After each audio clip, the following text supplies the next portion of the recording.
The Red Death had long devastated the country. No pestilence had ever been so fatal, or so hideous. Blood was its avatar and its seal, the redness and the horror of blood. There were sharp pains, and sudden dizziness, and then profuse bleeding at the pores, with dissolution. The scarlet stains upon the body, and especially upon the face of the victim, were the pest ban which shut him out from the aid, and from the sympathy of his fellow men. And the whole seizure, progress, and termination of the disease, were the incidents of half an hour. But the Prince Prospero was happy and dauntless and sagacious.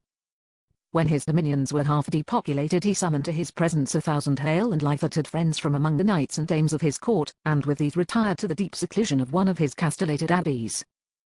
This was an extensive and magnificent structure, the creation of the prince's own eccentric yet august taste. A strong and lofty wall girdled it in. This wall had gates of iron. The courtiers, having entered, brought furnaces and massy hammers, and welded the bolts. They resolved to leave means neither of ingress or egress to the sudden impulses of despair or of frenzy from within. The abbey was amply provisioned. With such precautions the courtiers might bid defiance to contagion. The external world could take care of itself. In the meantime it was folly to grieve or to think. The prince had provided all the appliances of pleasure. There were buffoons, there were improvisatori, there were ballet dancers, there were musicians, there was beauty, there was wine. All these and security were within. Without was the Red Death. It was toward the close of the 5th or 6th month of his seclusion, and while the pestilence raged most furiously abroad, that the Prince Prospero entertained his 1,000 friends at a masked ball of the most unusual magnificence. It was a voluptuous scene, that masquerade. But first let me tell of the rooms in which it was held. There were 7, an imperial suite. In many palaces, however, such suites form a long and straight vista, while the folding doors slide back nearly to the walls on either hand, so that the view of the whole extent is scarcely impeded. Here the case was very different, as might have been expected from the Duke's love of the bizarre.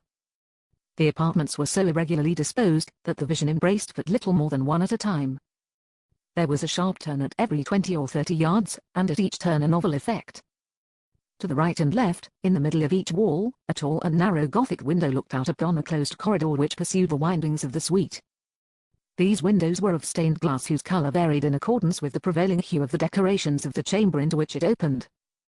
That at the eastern extremity was hung, for example, in blue, and vividly blue were its windows.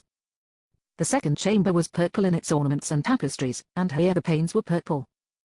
The third was green throughout, and so were the casements. The fourth was furnished and lighted with orange, the fifth with white, the sixth with violet. The seventh apartment was closely shrouded in black velvet tapestries, that hung all over the ceiling, and down the walls, falling in heavy folds upon a carpet of the same material and hue. But in this chamber only, the color of the windows failed to correspond with the decorations. The panes here were scarlet, a deep blood color,